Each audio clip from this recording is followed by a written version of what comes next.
In controlled interrogation studies, subjects trained to maintain neutral expressions still exhibited consistent micro-patterns, timing delays, subtle muscular tension, at the exact moments they believed they were most composed. The anomaly wasn't what they revealed, but when it appeared. Why does loss of control occur precisely when control is most intentional? What made this finding significant was not the presence of these signals, but their timing. They appeared precisely when the subject believed they were most composed. If control is deliberate, why does the truth emerge most clearly at the exact moment someone thinks they've concealed it? Psychologists refer to this phenomenon as behavioral leakage, not as a metaphor, but as a measurable pattern. The involuntary release of internal states through channels a person is not actively monitoring. This is not about obvious tells, nervous fidgeting, avoidance of eye contact. Those are surface-level interpretations, often unreliable.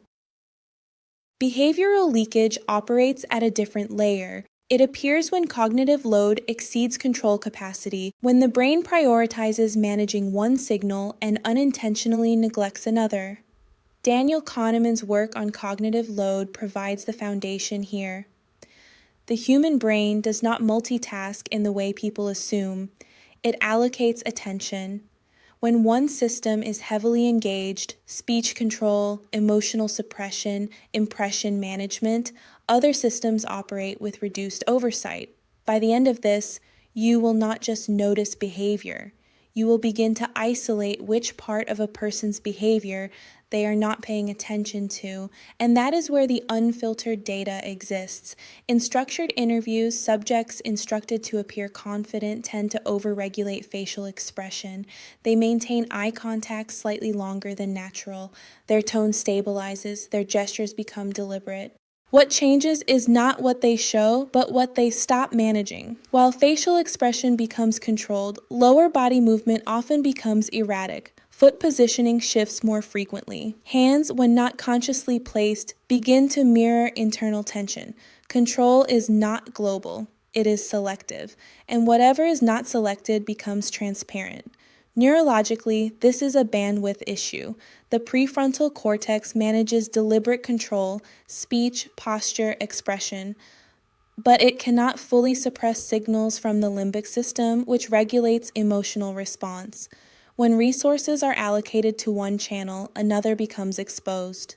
Detection tool: do not look where the person wants you to look. Shift your attention to what they are not actively presenting. If their face is composed, observe their hands. If their words are precise, listen for timing irregularities, pauses that don't match the content. This leads to the next layer. Not all leakage is visible. Some of it exists in structure. In deception studies, response timing becomes one of the most reliable indicators of internal conflict, not because people hesitate, but because they hesitate selectively. A subject answers 10 questions smoothly. On the 11th, there is a delay of 1.5 seconds longer than baseline. The content of the answer may be flawless, but the timing has already introduced doubt. The brain does not delay without reason. Time is the cost of internal negotiation. This delay reflects cognitive dissonance, the need to reconcile conflicting internal states before producing an outward response. Leon Festinger's work demonstrated that when beliefs and actions conflict, the mind must resolve the inconsistency. That resolution takes time. Detection tool: establish a baseline. How quickly does the person respond when relaxed? Then observe deviations. Not every pause matters, only the ones that break pattern. But timing alone is incomplete because some individuals learn to regulate even that, which introduces a more refined layer. Highly controlled individuals often eliminate obvious leakage. They regulate posture, tone, timing. What emerges instead is overcompensation. Their responses become too precise, their emotional reactions too calibrated. Their behavior aligns not with natural variability, but with an idealized version of how they believe they should appear. In social psychology, this intersects with impression management theory. Individuals construct a version of themselves designed for external approval, but this construction requires constant adjustment. Authentic behavior contains noise. Fabricated behavior contains symmetry. When someone is lying casually, inconsistency increases. But when someone is trying not to be detected, consistency becomes unnatural. Detection tool. Look for perfection in places where imperfection is expected. Emotional responses that arrive exactly on cue. Agreement that appears too immediate. Confidence that never fluctuates. At this point, the pattern seems clear. Leakage reveals what is hidden. But here is where it becomes more complex. Not all leakage reveals deception. Sometimes it reveals effort. A person may exhibit the same micropatterns, delayed responses, controlled expression, behavioral asymmetry, not because they are hiding something, but because they are trying to manage how they are perceived. In high-stakes social environments, individuals experience evaluation anxiety. Their cognitive load increases not from deception, but from self-monitoring. The presence of leakage does not indicate dishonesty, it indicates strain. This distinction matters because without it, observation becomes misinterpretation. What you are detecting is not truth versus falsehood, but alignment versus conflict. When internal state and external presentation diverge, leakage appears. The reason for that divergence must be inferred carefully. This shifts the analysis from simple detection to interpretation, and that brings us deeper. Not all behaviors are equally controllable. Speech is highly controllable. Facial expression, moderately. Autonomic responses, breathing patterns, pupil dilation, microtension, far less so. This creates a hierarchy. The more conscious the behavior, the easier it is to manipulate. The less conscious, the more reliable it becomes as data.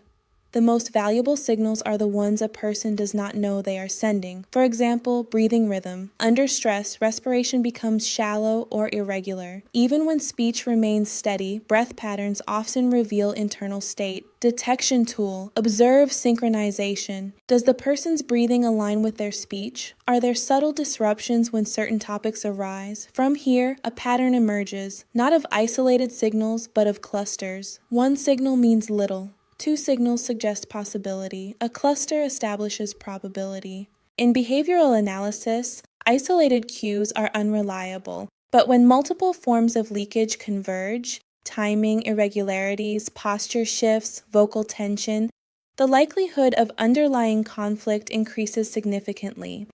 This aligns with principles of statistical inference. Single data points are noise. Patterns create signal.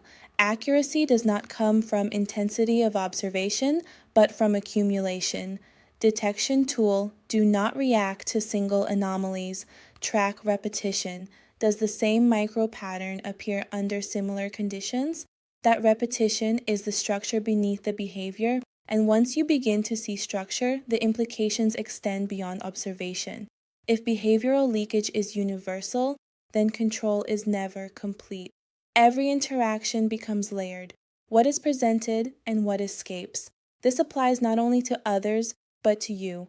The assumption most people operate under is that intention equals expression, that what they choose to show is what others perceive. But the evidence suggests otherwise. There is always a remainder, a residue of internal state that bypasses control. You are not only communicating what you decide to reveal, you are also revealing what you fail to suppress, which raises a more difficult question. If others can see what escapes you, how much of your behavior has already been interpreted in ways you did not intend? Now that you understand the mechanism, here is what to watch for. First, establish baselines before making judgments. Observe behavior in neutral conditions. Without this, deviation has no meaning. Second, shift attention deliberately. When someone appears controlled, redirect focus to neglected channels. Hands, breath, timing. Leakage exists where attention does not. Third, track patterns, not moments. Consistency across situations reveals structure. Single instances create false conclusions. And one more adjustment, apply this inward. Notice when your own behavior becomes controlled. That is where your cognitive load increases. That is where your own leakage begins. Because the final realization is this: control does not eliminate truth. It redistributes where it appears. In the next layer, the question is not how behavior leaks, but how it can be subtly influenced before it ever reaches the surface.